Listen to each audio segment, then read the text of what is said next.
आइए आज हम देखते हैं सेक्शन 7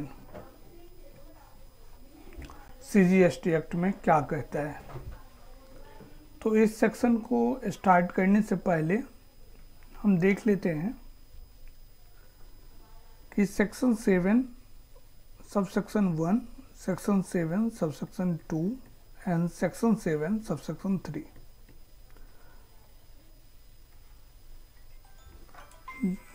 यदि चैप्टर को नज़र दें तो ये बहुत छोटा चैप्टर है, टॉपिक है, सेक्शंस हैं, लेकिन प्रैक्टिकल लाइफ में जीएसटी आने के बाद जो डिस्कशन हुआ है सबसे ज़्यादा टॉपिक इसी पे डिस्कशन होता था, सेक्शन 7 सप्लाई के ऊपर।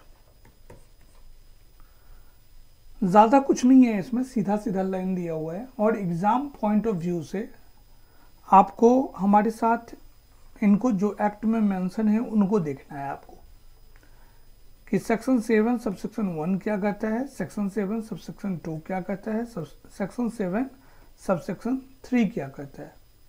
फिर जब हम आगे आते हैं तो सेक्शन 7 सबसेक्शन 1 क्लॉज ए, क्लॉज बी, क्लॉज सी, क्लॉज डी। ऐसे ही section 7 subsection 2 clause A and clause b है। ऐसे ही सेक्शन 7 सबसेक्शन 3 क्लॉज ए, क्लॉज बी है। तो इन सबको 1 बाय 1 करके हम देख लेते हैं। फिर हमारा सप्लाई जो सेक्शन 7 में दिया हुआ है, हमने 2 पीपीटी में रखा हुआ है अलग अलग से। एक पीपीटी हमारे पास ये है, दूसरा पीपीटी ये है। पहले इनको समझ लेते हैं क्या है। यहाँ क्या, for the purpose of this act the expression supply includes, word है सप्लाई का, मतलब सप्लाई होगा तो जीएसटी होगा। हम क्या करेंगे, एक पर्सन यहां से लेकर कोई सामान ए बी को दे देता है,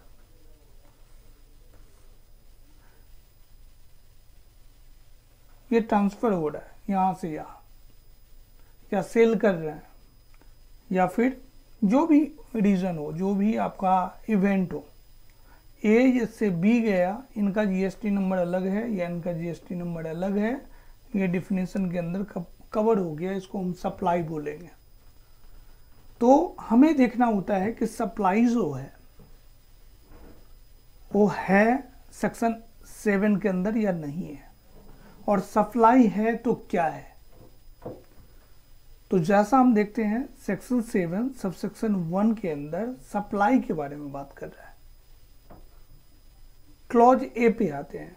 क्लॉज ए में क्या हुआ, आप ए से बी को सामान ट्रांसफर कर रहे हो तो जितने वर्ड्स हो सकते हैं सबको यहां कंसीडर कर लिया गया और बोला ये वर्ड्स हैं तो सप्लाई है।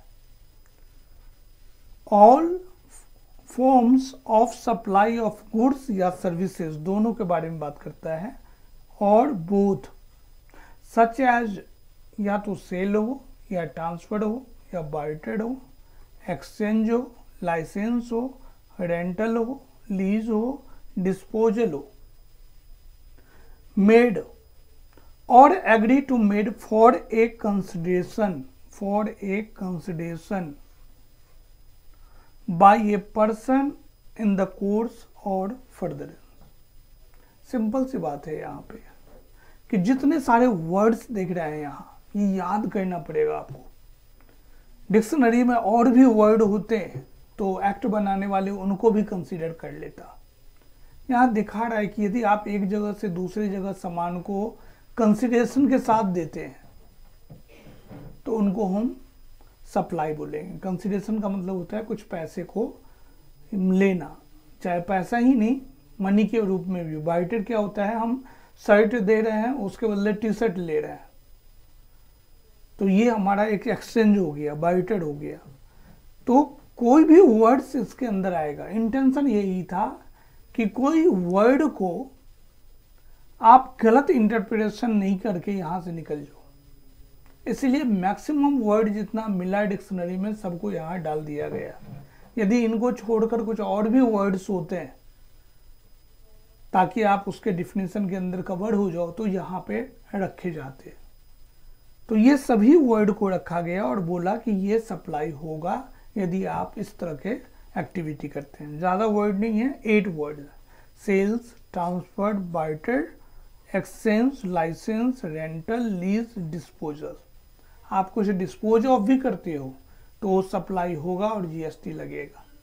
एसी पुराना हो गया, बेचना है, कूड़े वाले को बेचना है, डिस्पोज करना है, 2000 में जाएगा, 200 में जाएगा, फिर भी आप जीएसटी लगाकर ही बेचोगे। तो डिस्पोजल वर्ड जो है वो सप्लाई के डिफिनेशन में कवर्ड है।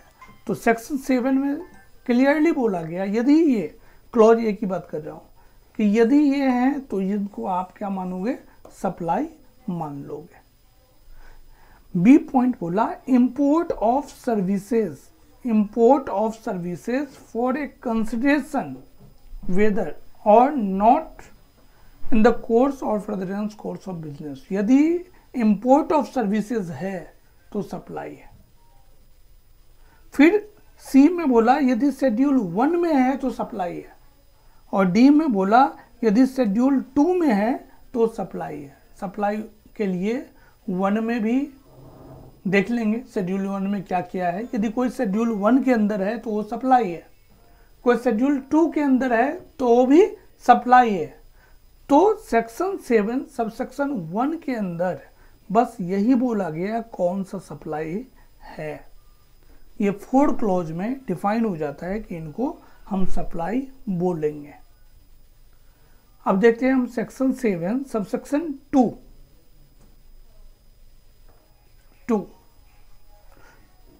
ये सेक्शन 7 सबसेक्शन 2 में बस 2 एक्टिविटी है, not with standing any content subsection 1। Simple सा लाइन आपको रखना है कि सेक्शन 7 सबसेक्शन 1 कहता है कौन सा सप्लाई है, सेक्शन 7 सबसेक्शन 2 कहता है कौन सा सप्लाई नहीं है। तो नहीं है में क्लॉज ए कहता है शेड्यूल 3 में जो लिखा हुआ है वो सप्लाई नहीं है। ऐसे ही सेक्शन 7 सबसेक्शन 2 में कहा गया है कि किसी तरह का सेंट्रल गवर्नमेंट, स्टेट गवर्नमेंट या कोई लोकल अथॉरिटी चाहेगी तो गवर्नमेंट से नोटिफाई करवा के, किसी को भी नोटिफाई करवा के आपको supply neither as supply of goods or supply of services के रेंज से बाहर कर सकती है। एक पावर की बात कर रहे हैं कि किसी तरह का एक्टिविटी है, ये central government, state government, local authority ये जो हैं ये नोटिफाइड करवा देंगे सेंट्रल गवर्नमेंट से जीएसटी काउंसिल के अंदर, और इनको supply of goods or supply of services से बाहर कर देंगे। तो 1 में क्या है, जो एक्टिविटी इन्वॉल्व है शेड्यूल 3 में वो सप्लाई नहीं है, और एक central government, state government, local authority के पास पावर आ गया कि किसी भी सप्लाई ऑफ गुड्स और सर्विसेज को नोटिफाई करके वो बाहर दिखा सकता है। यही है दोस्त। जब हम सेक्शन 7 सबसेक्शन 3 पढ़ेंगे तो वहां पे लिखा हुआ है कि गवर्नमेंट के पास पावर है कि किसको वो सप्लाई ऑफ गुड्स बोलेंगे, किसको सप्लाई ऑफ सर्विसेज बोलेंगे। आपको लगता है ये जो है सप्लाई ऑफ गुड्स है, ये सप्लाई ऑफ सर्विसेज है, तो उनको डिफाइन कर दिया। वो आपको बताएंगे जहां आप कंफ्यूज हैं, जहां आप निकाल नहीं पा रहे हैं, वो नोटिफिकेशन द्वारा गवर्नमेंट निकालेगा। ये जो एक्टिविटी है वो सप्लाई ऑफ गुड्स के अंदर जाना चाहिए, ये एक्टिविटी सप्लाई ऑफ सर्विसेज के अंदर जाना चाहिए। तो ये सबसेक्शन 3 में है, सेक्शन 7 सबसेक्शन 3 के अंदर में। तो आप सेक्शन 7 को देखेंगे तो इससे ज्यादा नहीं है। हाँ, सेक्शन 7 कवर करने के लिए आपको शेड्यूल 1, शेड्यूल 2 एंड शेड्यूल 3 ये तीनों ही शेड्यूल पढ़ने की जरूरत है। शेड्यूल 1, शेड्यूल 2 ये दोनों ही कवर करता है सबसेक्शन 1 के अंदर। और शेड्यूल 3 जो है, जो सप्लाई नहीं है, वो section 7 subsection 2 schedule clause A के अंदर शेड्यूल 3 कवर करता है। तो शेड्यूल 1 क्या है, 5 मार्क्स क्वेश्चन। शेड्यूल 2 में ऑब्जेक्टिव क्वेश्चन आते हैं कि ये सप्लाई ऑफ गुड्स है या ये सप्लाई ऑफ सर्विसेज है। Schedule 3 5 marks question. तो जो शेड्यूल, तीनों शेड्यूल है वो इम्पोर्टेंट है। तो शेड्यूल 1 क्या है, शेड्यूल 2 क्या है, शेड्यूल 3 क्या है, ये हम आपको डिस्कस करेंगे। लेकिन उनको छोड़ दे, उसके बाद देखें सप्लाई क्या है, तो केवल सेक्शन 7 जो है वो सप्लाई है। ये 8 नेम दिया गया है, sale, transfer, barter, exchange, rental, lease, disposal, ये सब कंसिडरेशन के साथ सप्लाई है। ऐसे ही इंपोर्ट ऑफ सर्विसेज जो है सप्लाई है। मेनली 2 है, उसके बाद तो सी क्लॉज जो है वो शेड्यूल 1 के बारे में बात करता है। तो आइए कुछ और भी देख लेते हैं जो इन्हीं से रिलेटेड है। यहाँ डिफाइन कर दिया, उसी वर्ड को हमने लिखा हुआ है कि अलग अलग सेल है, ट्रांसफर है, बार्टर है, एक्सचेंज है, लाइसेंस है, रेंटल है, लीज है, डिस्पोजल है। उन्हीं को के बारे में क्या गुड्स है, क्या सर्विसेज है, इनको डिफाइन कर दिया कि गुड्स किसको बोलोगे, सर्विसेज किसको बोलोगे, कौन से गुड्स के डेफिनेशन में आ जाएगा, कौन से सर्विसेज के डेफिनेशन में आएगा। लेकिन आप माइंडसेट करना, जो गुड्स और सर्विसेज है वो दोनों पे ही जीएसटी अप्लीकेबल है, इसलिए गुड्स एंड सर्विस टैक्स कहते हैं इनको। तो इनको कंसीडर करते हुए चलना है आपको। यहाँ गुड्स का क्या मतलब है, सर्विसेज का क्या मतलब है, ये सेक्शन 7 का पार्ट नहीं है। हम अलग से जब वर्ड्स को डिफाइन करेंगे तब देखेंगे। लेकिन आपको पता होना चाहिए कौन सा गुड्स है, कौन सा सर्विसेज है। जो बोला गया कि टोटल 8 वर्ड्स हैं, ऐसे ही सेल के बारे में, जो सेल होता क्या है, सबको पता है सेल क्या होता है, कि एक contract of sale of goods is a contract whereby the seller transfer or agree to transfer the property in goods to the buyer for a price। इसको हम सेल कहते हैं। ऐसे ही अलग अलग वर्ड, ट्रांसफर किसको कहते हैं, बार्टर किसको कहते हैं, एक्सचेंज किसको कहते हैं, और लाइसेंस किसको कहते हैं, डिस्पोजल किसको कहते हैं, रेंटल किसको कहते हैं, लीज किसको कहते हैं। तो लीज पे भी कुछ दे रहे हैं तो वो सप्लाई का पार्ट माना जाएगा।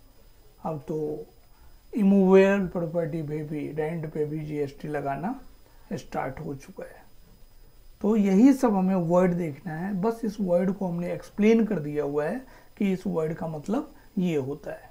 हमें इतना डीप में नहीं जाना है। आप एग्जाम में लिखेंगे तो केवल 8 वर्ड्स लिखेंगे जो कि एक्ट में मतलब, ये बस समझाने के लिए है कि लाइसेंस का मतलब क्या है, कि a permission granted by the competent authority to engage in a business or occupation or in an activity otherwise। तो ये लाइसेंस के डिफिनेशन उठाकर डाला हुआ है। तो इस सब के अंदर आपको नहीं घुसना है, आपको बस देखना है कि हमें लिखना क्या है एग्जाम पॉइंट ऑफ व्यू से। और जो भी क्वेश्चन आएंगे एग्जाम के अंदर वो डायरेक्टली हमारे नोट से, आप प्रैक्टिस नोट से आप देख लेंगे कि कौन सा क्वेश्चन आया और उसमें आंसर क्या लिखना है। आप बहुत ज़्यादा डिटेल्स में नहीं जाएंगे। ये जब हम सेमिनार लेते हैं कॉर्पोरेट्स के अंदर, कंपनी के अंदर, तो वहाँ उल्टे सीधे क्वेश्चंस होते हैं। वो 25 क्वेश्चन पूछेंगे डिस्पोजल के ऊपर, तो उनको एक्सप्लेन करने के लिए हमने ये रखा हुआ है, ताकि आपको भी दिखा सकें कि ये चीज़ एक पीपीटी में एक्सप्लेन किया जा सकता है। इनको आपको डायरेक्टली वही फॉर्मेटिंग लेना है जो पहले बताया गया। ऐसे ही कंसिडरेशन क्या क्या मतलब है, कि consideration can be in money और इन काइंड। कंसिडरेशन कैसे हो सकता है, ये होता है डिटेल्स एक्सप्लेनेशन। लेकिन उनके चक्कर में नहीं जाना है आपको। कभी नहीं पूछेगा आपसे कंसिडरेशन का मतलब क्या होता है। फिर भी यदि नॉलेज के लिए होता है तो हम इनको पुट कर रखे हैं कि आप इस हिसाब से इसको देख सकते हैं। It covered anything which might be possible done, given और made in exchange for the something else. इस तरह का डिफाइन कर रखा है कि कंसिडरेशन में हम इनको कवर करेंगे। Any subsidy given by the central government और state government is not consideration as consideration. कोई सब्सिडी मिलता है तो उसको हम कंसिडरेशन का पार्ट नहीं मानते हैं यदि वो सेंट्रल गवर्नमेंट और स्टेट गवर्नमेंट के द्वारा दिया जाता है तो। ऐसे ही इसको भी रखा गया है। इन course or furtherance of the business के बाद को अलग वर्ड्स को एक्सप्लेन किया गया है कि किसको हम इसको बोलेंगे। तो ये सब आपके लिए नहीं इम्पोर्टेंट है। आपके लिए इम्पोर्टेंट क्या है? सेक्शन 7 और 2 पेज में है। Section 7 subsection 1 clause A, clause B, clause C, clause D. Section 7 subsection 2 clause A and clause B. Section 7 subsection 3 clause A and clause B. Revise कर लेते हैं इसको। सेक्शन 7 सबसेक्शन 1 में 4 क्लॉज है, clause A, B, C, D, और चारों clause यही कहता है कि ये सप्लाई है। क्या सप्लाई है? क्लॉज ए क्या कहता है?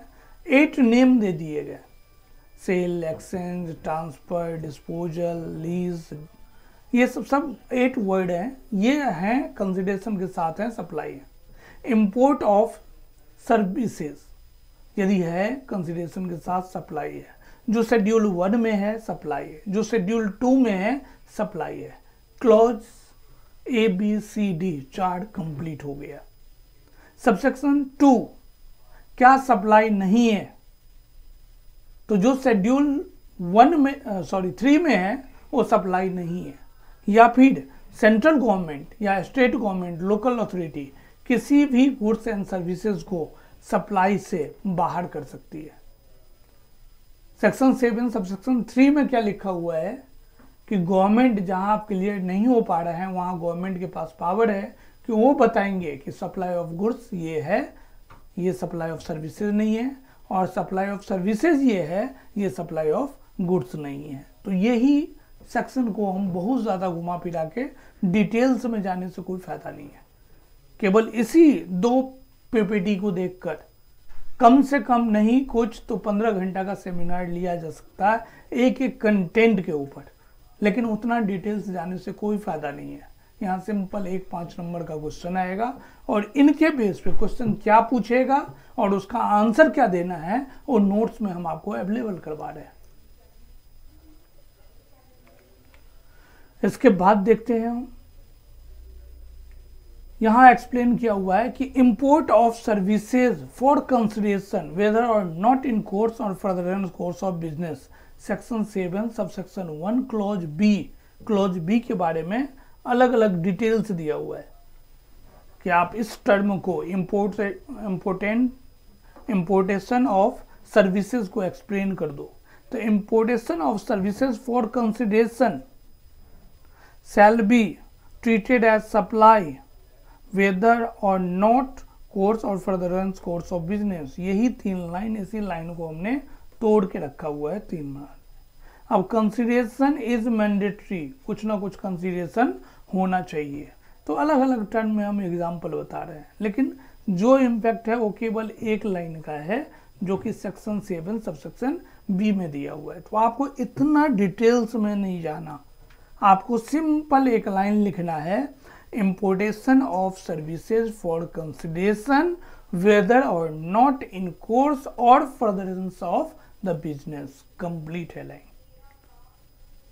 तो जस्ट आपको यही चीज बता रहा हूं कि प्रेजेंटेशन के टाइम में हम इन पे 25 एग्जाम्पल देते हैं कॉर्पोरेट्स के अंदर, तो वो काम नहीं करना है आपको। सॉलिड पॉइंट 1 by 1 करके देखते चलेंगे, क्योंकि हमें एग्जाम ओरिएंटेड पढ़ना है और एग्जाम ओरिएंटेड मार्क्स आपके उसी टाइम ज़्यादा आएंगे जब टू द पॉइंट लिखा जाएगा, टू द पॉइंट बताया जाएगा। तो अभी जो डिस्कस कर रहे थे हम वो सेक्शन 7 के अंदर कर रहे थे। आप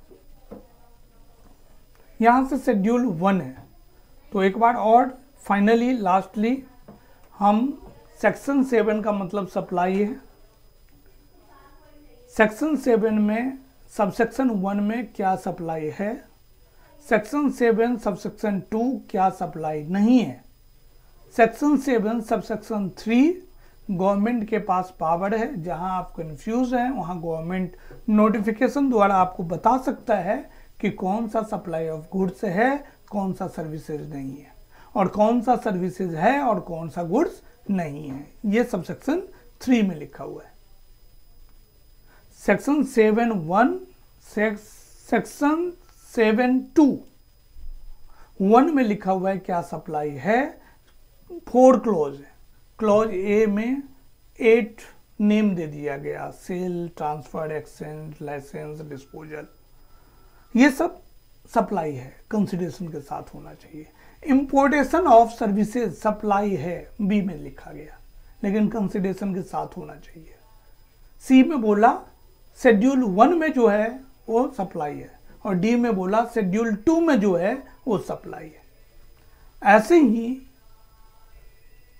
सेक्शन 7 सबसेक्शन 2 में क्या लिखा गया है, कौन सा सप्लाई नहीं है।